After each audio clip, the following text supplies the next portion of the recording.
cada vez que hablaba del proyecto se escapaba más. Es la búsqueda de acercar el gran patrimonio natural que hay en nuestro país para que así podamos dimensionarlo y poder ojalá cuidarlo más. Vos tenés que aprender a descansar y a no rendirte. La creatividad, como se dice, te encuentra trabajando, estás buscando, no pasa nada y en el momento que relajás, entra, ¿no? Si una foto que yo saqué a alguien le dio ganas del fin de semana no quedarse viendo tele y salir a un lugar natural, yo creo que mi rol como fotógrafo ya alcanza. Bueno, largamos tercer episodio de Libertad Creativa. En esta oportunidad tengo el gusto de estar con alguien a quien le voy a hacer la primera pregunta antes de presentarlo. ¿Quién sos? Mi nombre es Gonzalo Granja, me dicen Gon, incluso cuando mi mamá está enojada conmigo me dice Gon. Okay. Y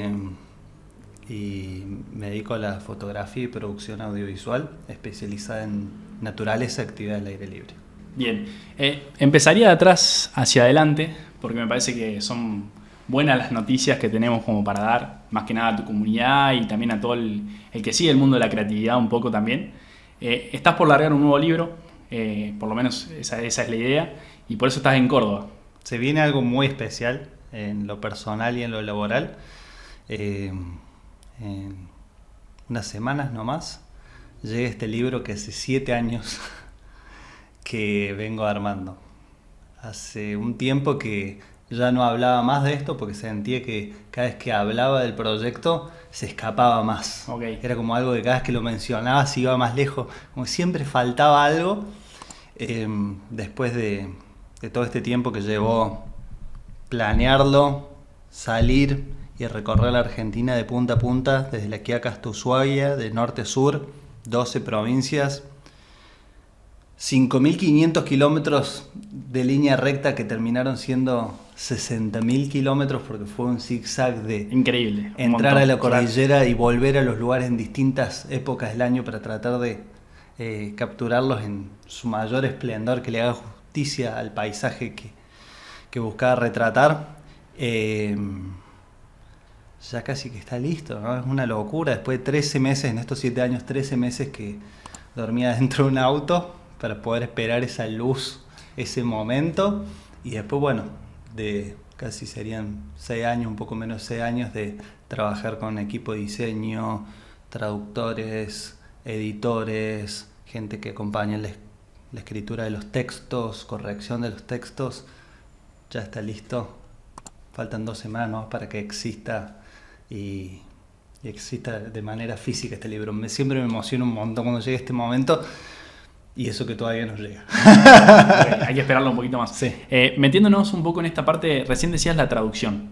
¿A dónde va a ir este libro? ¿A otros países? ¿Cómo lo pensás hacer llegar? Más allá de que va a estar físicamente, ¿va a estar online disponible también para descarga? ¿O eso todavía no? Buena pregunta. La idea es, el libro va a estar en español y en inglés. El mismo libro va a estar en ambos idiomas. En principio lo que voy a buscar es que primero esté en toda la Argentina. Lo que más deseo es que pueda llegar a las escuelas y a las bibliotecas, porque lo que hay adentro del libro es una búsqueda de acortar distancias y que la gente que vive en el norte del país conozca el sur, que la gente que vive en el sur conozca el norte, y como muchas veces nos pasa incluso a los mismos que vivimos en una sola provincia, en Córdoba, que no conocemos nuestra propia provincia, y eso se da por un lado por las distancias que son inmensas, vivimos en una Argentina interminable, y por otro lado porque la comunicación siento que está siempre dirigida a los mismos lugares, ¿no? Entonces es la búsqueda de acercar el gran patrimonio natural que hay en nuestro país para que así podamos dimensionarlo y poder ojalá cuidarlo más. ¿Cuándo haces el chip o el cambio de decir, esta es mi obra, yo hago fotografía de naturaleza y quiero democratizarlo de alguna manera, que llegue a todo el mundo, esto que decís, que llegue a las escuelas? ¿Cuándo decís, esto lo tengo que mostrar, esto es un proyecto más grande de lo que yo pensaba? ¿Cuándo es ese cambio? ¿Cómo se da? Yo creo que cuando uno pasa mucho tiempo en un lugar y cuando pasa mucho tiempo haciendo algo, ese tiempo que le dedicamos al espacio y a la actividad nos conecta desde otro lado.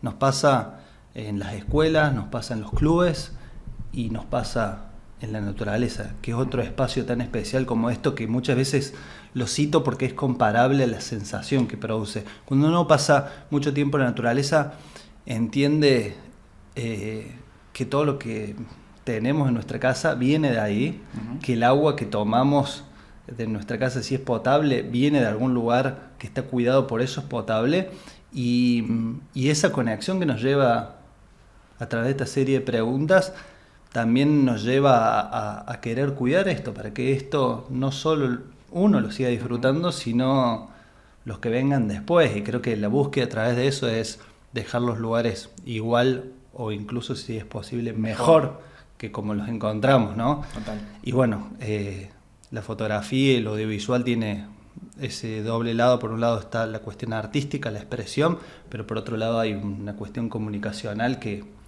es la posibilidad de prestarnos los ojos, de decir, cuando sentís que algo es importante, che, miren esto, como cuando se lo decías a un amigo porque no puedes creer lo que estás viendo, che, estás viendo lo mismo que yo. Creo que eso tienen estos espacios, estos momentos. Uno desea que la gente pueda verlos, pero pueda verlos con los mismos ojos, con el mismo deseo de cuidarlos. Bien, en la primera entrevista que fue con Juan Data, que también lo conoces, estuvimos charlando un poco de que a veces no le hacemos justicia con la foto a lo que estás viviendo en el ambiente, en el contexto en el que estás. ¿Crees que es igual eso? ¿Que no llegamos a retratarlo de la misma manera? Totalmente. Un gran amigo y un gran profesional, Juan, y creo que lo dijo muy bien. Yo creo que la mayoría de las veces no hacemos justicia a lo que hay afuera. La realidad está muy lejos de lo que podamos capturar con una cámara, y ni hablar hoy por hoy de lo que entra en una pantalla de un teléfono, una computadora, o de lo que intenta imitar la inteligencia artificial. Pero ojalá en esta búsqueda la foto impulse, ¿no? Genere curiosidad, genere deseo, genere preguntas. Creo que ese es el primer eslabón que uno busca como fotógrafo. Si una foto que yo saqué a alguien le dio ganas del fin de semana no quedarse viendo tele y salir a un lugar natural, sin importar de si ese lugar es el mismo que estaba en la foto o no, yo creo que mi rol como fotógrafo ya alcanza. Le haya hecho justicia o no con esa foto. Okay. Recién mencionabas también que este proceso en el cual retrataste toda Argentina de punta a punta fueron 13 meses. ¿Cómo mantenés vivo el proyecto en 13 meses? Ya sea por la cuestión económica, creativa, la búsqueda, porque tiene que haber algo más fuerte, una fuerza interna que te diga tengo que continuar con esto. ¿Cómo se da eso? Yo creo que muchas veces quise abandonar. Ahí va. Muchas veces quise decir ya está. Más cuando te das cuenta en las dimensiones, en lo que te metiste, ¿no? Pero creo que alguien que me enseñó muy bien una lección que la guardo siempre es mi pareja Maru, que me dijo una vez, hablar de estas cosas siempre me emociona mucho, vos tenés que aprender a descansar y a no rendirte. Creo que se trata de eso, ¿no? De saber ir a dormir, de saber dejar las cosas en la mesa cuando no tenemos la respuesta, y después volver con más ganas de decir, bueno, esto tiene un buen propósito, vamos a darle para adelante. Ok. Vale. Bueno, me movilizó a mí también. No puedo hacerme ajeno a esto. Me parece que es un poco lo que nos pasa a todos cuando vamos en búsqueda de ese objetivo. Y en este caso, bueno, es todo el país. Me parece que es un montón. ¿Cuándo se da esto de Córdoba también? Porque quiero volver a lo micro en contar cómo mostrás la provincia. ¿Por qué elegiste esos lugares? Porque me imagino que va a haber un montón. Es más, hiciste 2 maravillas de Córdoba. Entonces, ¿cuándo elegís uno y cuándo elegís la otra mostrar? ¿Por qué? Porque pasa a ser otra cosa que hablamos con Juan, que es esta cuestión subjetiva de qué pongo y qué no pongo dentro del libro. Sí. Yo voy más atrás todavía. En un momento viví 3 meses en un pueblo de 300 personas en Islandia, al borde del Círculo Polar Ártico. Estaba filmando la vida de este pueblo. Me había contratado a la Secretaría de Turismo de ahí, y ahí conocí a Thorir, un hombre que tenía 85 años en ese entonces y que estaba haciendo un libro sobre Islandia. Mira. Y un día estábamos cargando bolsos y él me lo dijo, pero no me lo dijo muy profundo, me lo dijo y después apenas me terminó de decir esto que voy a decir, me dijo como, y no te olvides ese bolso, es como que estábamos en una, ¿no? Estábamos en una vorágine y me dijo, la posibilidad de hacer un libro sobre el lugar en el que viven tus amigos, que vive tu familia, es la posibilidad de dar algo a cambio a ese lugar que te lo dio todo. Y no te olvides ese bolso, me dijo. Bueno, pusimos los bolsos y salimos. Pero eso a mí me quedó tecleando y cuando volví dije, un libro de Córdoba. Okay. En ese momento yo no tenía un mango, la verdad. Y, ¿En qué edad tenías ahí? Y eso fue más o menos hace 10 años, tenía 26 años. Ahí va. Y se me ocurrió la idea de que si de repente, ¿cómo financiarlo? Si de repente muchos hoteles de la provincia de Córdoba compraban libros para regalarle a la gente que visitaba estos hoteles, a sus principales clientes, ponerlos en las habitaciones, yo con la plata de ese libro podía financiar la tirada de toda la tirada completa. Bien.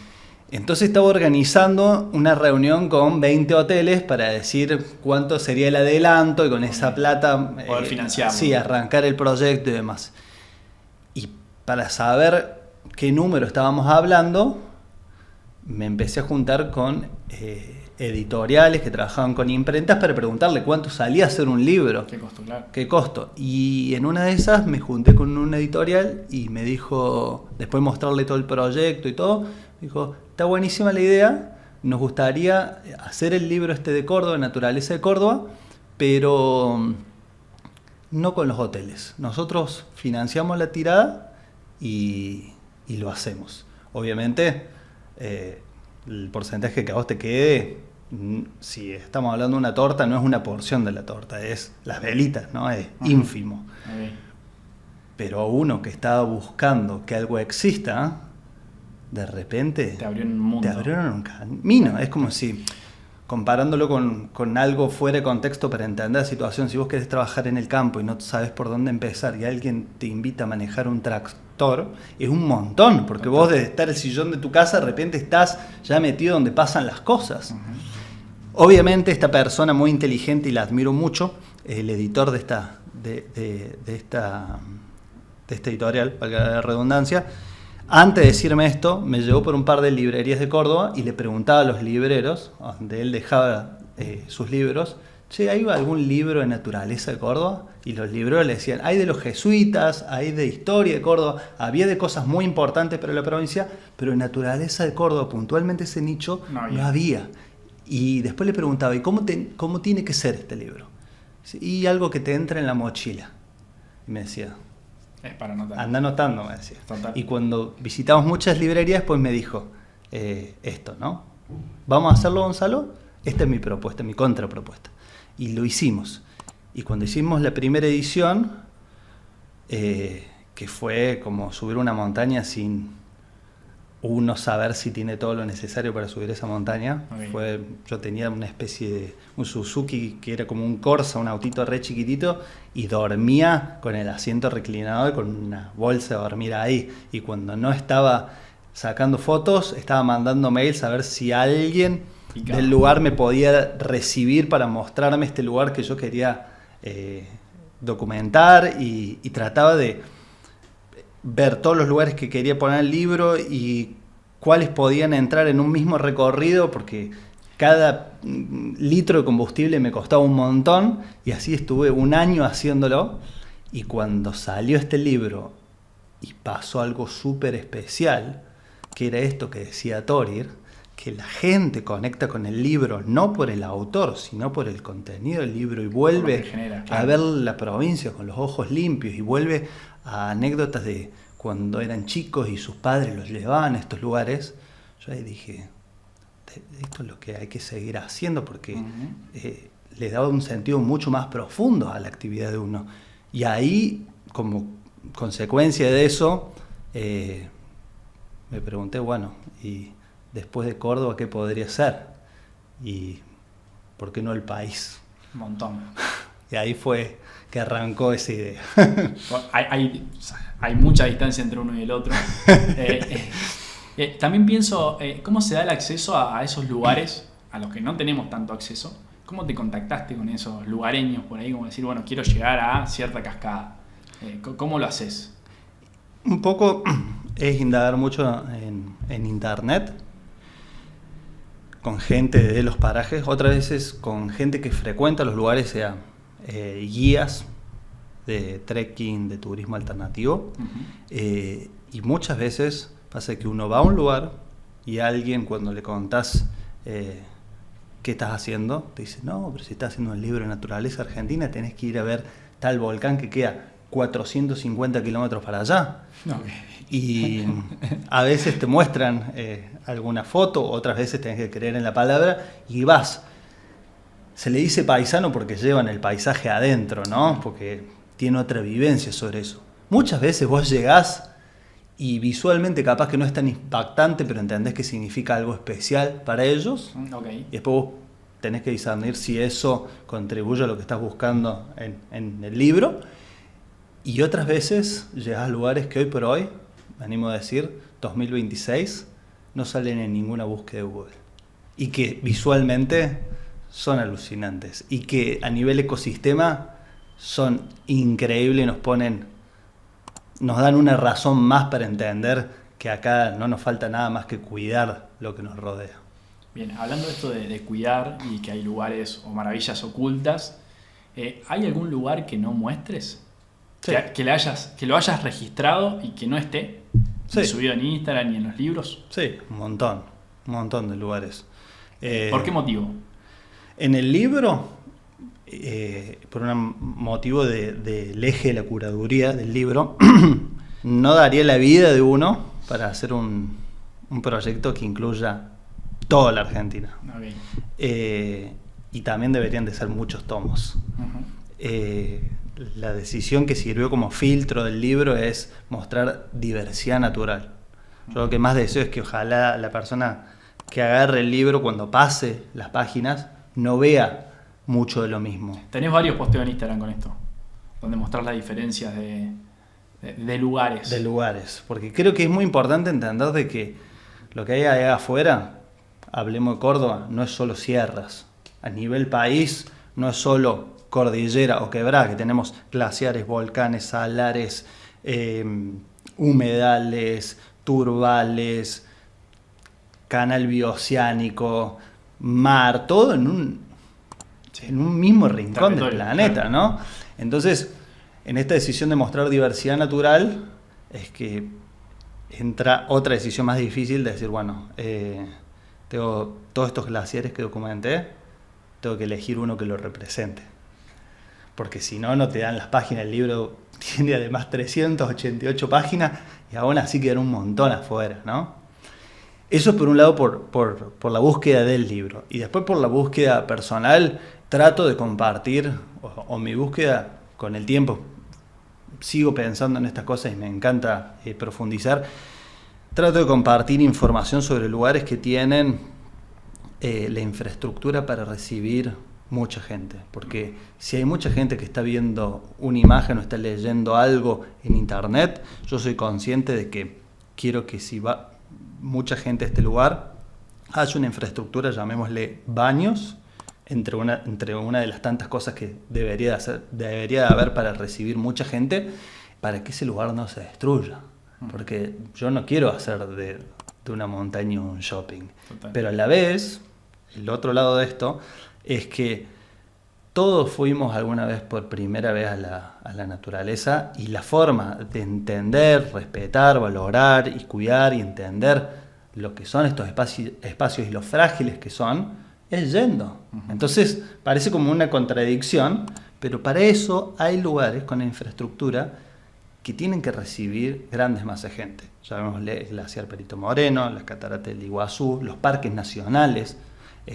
Creo que es súper importante promocionar los parques nacionales, porque es un lugar donde uno puede dar los primeros pasos de una manera contenida, sin que corra riesgo ni nada, claro, ¿no? Y bueno, y para eso están esos espacios.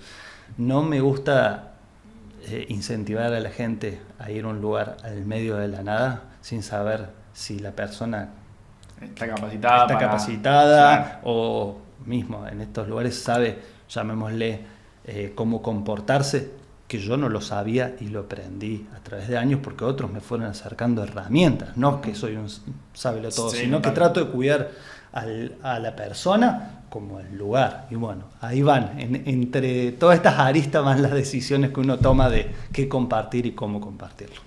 Bueno, siendo un poco con la línea de los libros, sabemos que eso por ahí es algo que va a durar en el tiempo, materializado, pero ¿cómo te llevas con lo instantáneo, con las redes sociales? Para mí las redes sociales es una herramienta increíble y justamente esa es la palabra que las describe mejor, herramienta. Me gusta verlas como una herramienta y no me puedo enojar con una herramienta porque tengo muchos amigos, mismo estar acá, estar charlando con vos es gracias a las redes sociales, entonces ¿cómo voy a poder estar enojado con las redes sociales? También sacándolo de contexto para entenderlo mejor, si uno se enoja con una herramienta es enojarse con un martillo porque alguien agarró ese martillo y le pegó a otra persona, pero con el mismo martillo puedes destruir o puedes construir, ¿no? Entonces es el uso que le damos a la herramienta y creo que en eso hay que pensar con las redes. ¿Qué uso le damos? Nos permite conectar con personas que de otra manera no podríamos, o sería más difícil generar un vínculo, o nos inmerse en un escroleo que nos vuelve zombies, ¿no? ¿Qué uso le damos? Trato de siempre calendarizar las cosas y no sentir esta necesidad de responder todo ahora o que me respondan todo ahora. Para eso cualquier cosa nos llamamos por teléfono si es una urgencia. Okay. Pero cuando mando un mensaje trato de entender de que el otro está viviendo su diaria vida, claro. Y cuando tengo un tiempo me va a poder responder y lo mismo cuando me llega a mí. Muchas veces estamos en lugares sin señal. Al principio me parecía medio raro estar usando un teléfono en un lugar sin señal. Pero después entendí que es como la nueva cámara que tenemos en el bolsillo, que es una manera también de compartir las cosas que vivimos. Pero bueno, de repente documentamos ciertas cosas, volvemos al mundo de la señal y ahí es como en la tele cuando decía en vivo y sin estar en vivo. Sí, no sucedía. Sucedía, ¿no? Y me pasa de que a veces voy a la ferretería a comprar algo que necesito para casa. Me pasó una vez, me quedó marcado y me dijo el chico que atendía, me dijo, vos sos un mentiroso, porque no nos conocíamos. Sí, porque acabo de ver que estabas en tal lado y en realidad no estás. Y estás acá. Claro. Digo, no, pero no hay que creer justamente que todo tiene que ser desde lo instantáneo. ¿Lo haces por un cuidado también?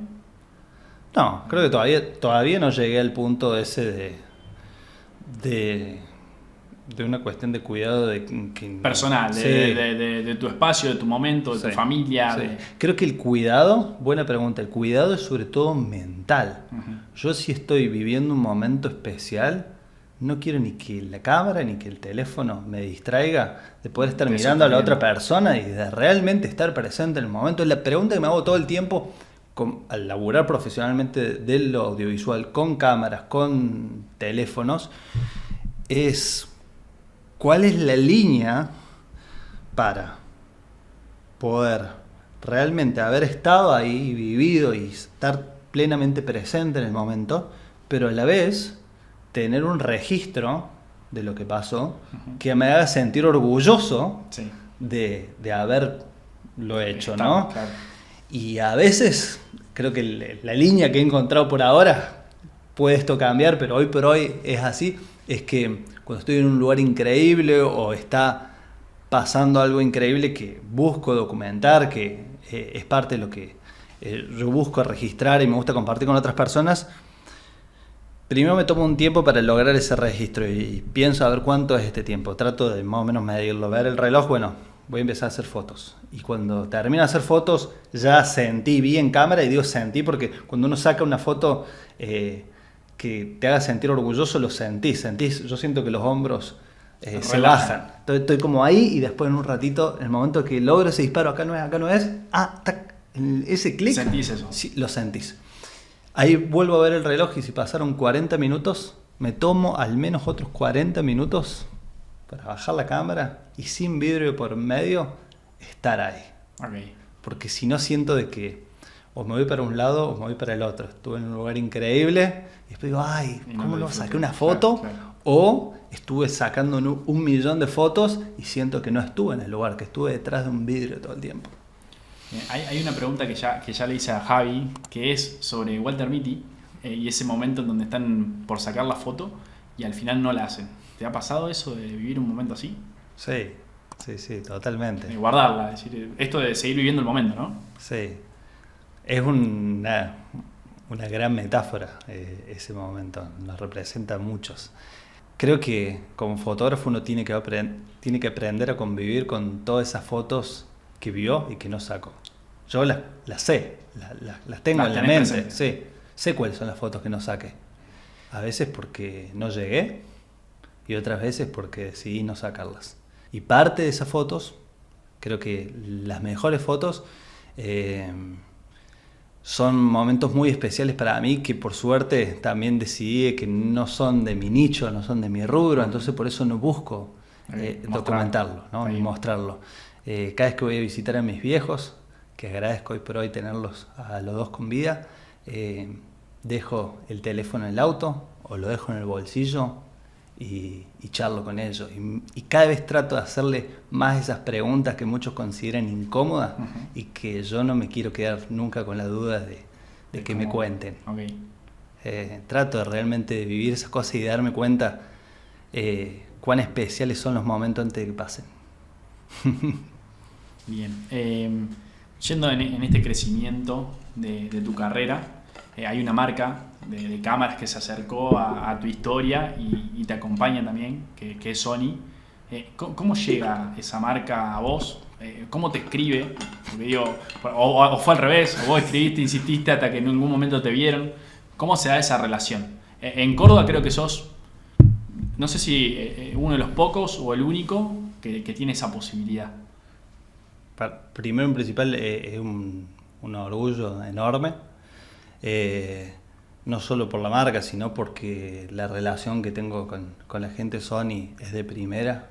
No son exigentes, no me hacen hacer algo ni decir algo que no quiere y que deje de ser yo por una cuestión marketinera. Y eso es lo que uno valora y agradece siempre, y también inevitablemente es lo que también hace que una relación laboral perdure en el tiempo, ¿no? Uh-huh. A mí me pasaba de que yo usé primero Nikon, después me pasé a Canon y después me pasé a Sony, sin trabajar con ellos. Todo en una búsqueda de la imagen que quería hacer, una búsqueda técnica. Cuando me pasé de Canon a Sony, era sobre todo porque las cámaras, los de Sony largaron las mirrorless, se volvieron más chicas, el cuello me lo agradeció un montón, uno que camina todo el tiempo. Sí. Bueno, usaba Sony y veía que otros trabajaban con Sony.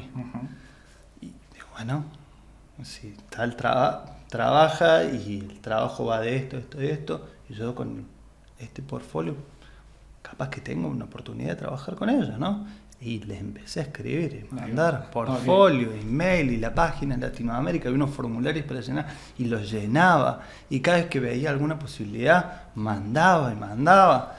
Y nunca nada. Pero y cerca. Sí, más o menos 20 veces les debo haber escrito, ¿no? Y una vez justo había un colega que laburaba con ellos de Buenos Aires, que me dijo que a la tarde tenía una reunión por esto, por tal. Digo, vos sabés que yo siempre les escribo, pero bueno, capaz que no da mi perfil. Claro. Bueno, lo voy a comentar. Y el día siguiente me llamaron. Parece que él les dijo y que cuando... Quedó dando vueltas. Sí, cuando le dijo es como, no había llegado eso que se traspapela, ¿no? ¿En serio? Sí, pero nunca... Ah, mirá, acá sí está el mail de él. Bueno, mañana le vamos a hablar. Bueno, y ahí me hablaron y empezó. Sí, y arrancó. Y también lo que valoro mucho de lo de Sony, que cada vez que se renueva contrato todos los años, te hacen completar una serie de preguntas, que no todo tiene que ver con estadísticas en redes. Es como una serie de puntos, llamémosle, pero cada uno de esos puntos tiene que ver con perfiles diferentes. Por ejemplo, alguna vez un medio nacional hizo una nota sobre tu trabajo, es un punto.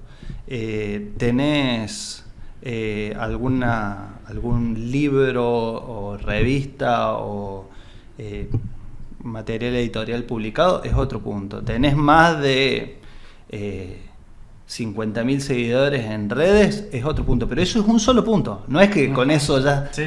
Y van variando. Sí, y creo que eso es como...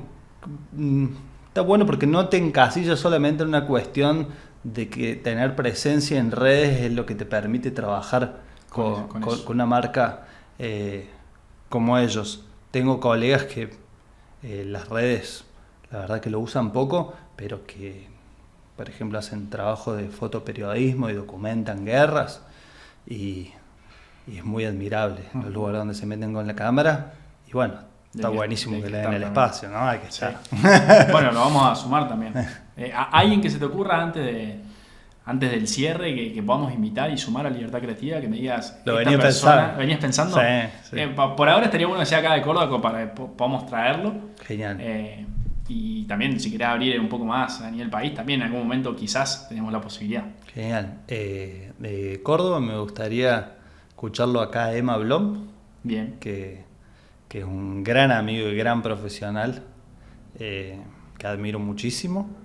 Y a nivel país, a Lautaro March, un fotógrafo y también amigo de la Patagonia, de Chubut, que hace fotografía de surf, tiene una revista de surf que se llama 9 grados y hace fotografía subacua, abajo del mar. Subacuática. Sí. Está bueno. Patagónico, mar frío. Hay que estar. Hay que estar también. Bien. Admirable el lado. Voy a hacer ya un modo cierre. Ya más o menos lo que quería contar de vos está en este marco. Por ahí abro esto porque es como una especie de tribuna que tenemos interna de preguntas que ustedes quieran hacer. Sí, yo tengo una pregunta. Tocando un poco tu lado sensible, por lo que te escuché decir, ante esa inmensidad de esos paisajes que están guardados en la memoria, ¿qué es lo que más te maravilla? ¿Qué es lo que más te emociona? ¿O te mueve lo que decís, no puedo creer lo chiquitito que somos? A mí lo que me emociona un montón, y acá sí me tengo que poner súper existencialista, es la cantidad de cosas que tuvieron que pasar para que nosotros estemos acá. Okay. La cantidad de personas que justo se tuvieron que conocer y de repente estás en un lugar donde hay millones de años, uno vive 90, 100, 110, 120, tiramos número al aire, y de repente estás al frente de algo que tiene millones de años, entonces vos sos un chasquido al frente de eso y decís, todas estas cosas tuvieron que pasar, qué privilegio poder estar acá despierto para admirar y compartir esto, ¿no? O sea, es una suerte. Todos los días trato, porque todos tenemos problemas y cuando tenemos desafíos todos los días, y eso nos hace olvidar de estas cosas. Uh-huh. Entonces, trato de ser muy consciente con esto. Y cada vez que charlo de esto, o mejor cuando también puedo pensarlo, pero cuando charlo, inevitablemente lo estoy pensando, digo, somos muy afortunados. No somos afortunados, somos muy afortunados. Genial. Quería dejar un segundo para tener el clip después también. Estamos pensando también en eso. Hay algo que me llama mucho la atención y quería preguntarte si crees en algo superior, si contemplás y también si algo de todos estos viajes y toda esta experiencia y hasta charlando con paisanos, encontrás algo en qué creer superior a nosotros. Sí creo en algo. No sé si le puedo poner una forma, ¿no? Una forma como decir un dios, alguien que lo veo con facciones humanas, con barba. No es eso.